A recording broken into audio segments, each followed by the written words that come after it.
Some of the diverted flights did indeed land at Mirabel Airport. Herb Luft is there. He joins us now. Herb? Bill, I don't think Mirabel has ever been so consistently busy. It has been like this all day since mid-morning. There have been about 10 flights that have come in, another 4 expected to come in. Several of those, like Air Transat and Canada 3000, were regularly scheduled flights.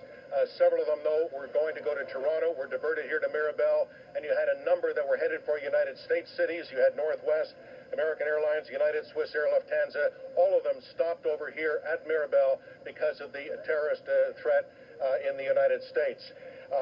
It's an extraordinary operation here. They've had firefighters, of course, on the ready for when the planes do arrive here. They've had police with bulletproof vests and dogs inside. It's an extraordinary operation, according to the airport's authority, and they said they could have had and are prepared for more if people need it. Here is Haugland Richard of the airport's authority.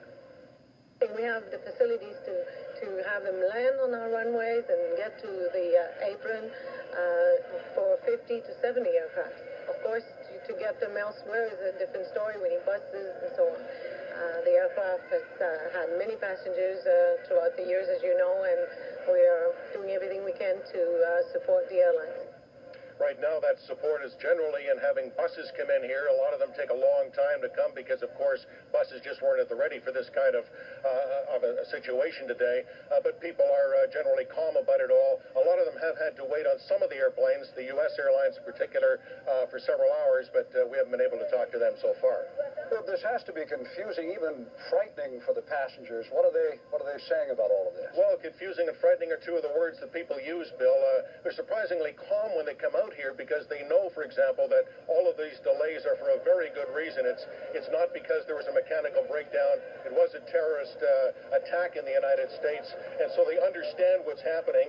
Some people on the early flights that we talked to came in said they weren't even told anything. So when they arrived here, some of them thought it was a joke, couldn't believe when I told them exactly what happened.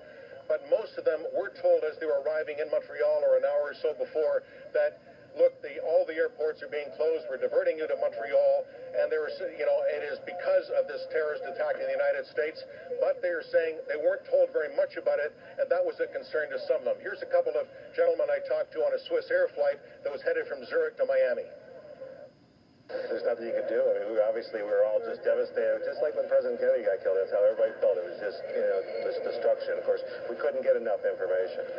I'm a little concerned about it. A little worried. It's been a long day flying, but I think I can't wait to just see what hear more news about it and just find out what has happened.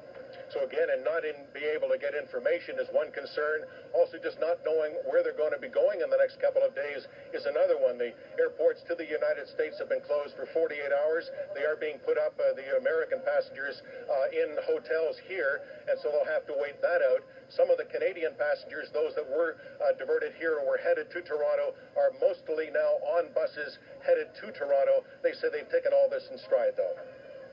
We're just happy to be safe. I mean, even if it takes 24 hours to get home, hey, we're just happy to be safe. We landed here safely is awesome, but now that we have to take another bus for 6 hours, it's a little crazy. And again, another 4 flights expected to come in this evening. We do have some CLSC people here to look after the people that are arriving in case there are any problems. Bill, Mitz. Herb, thank you.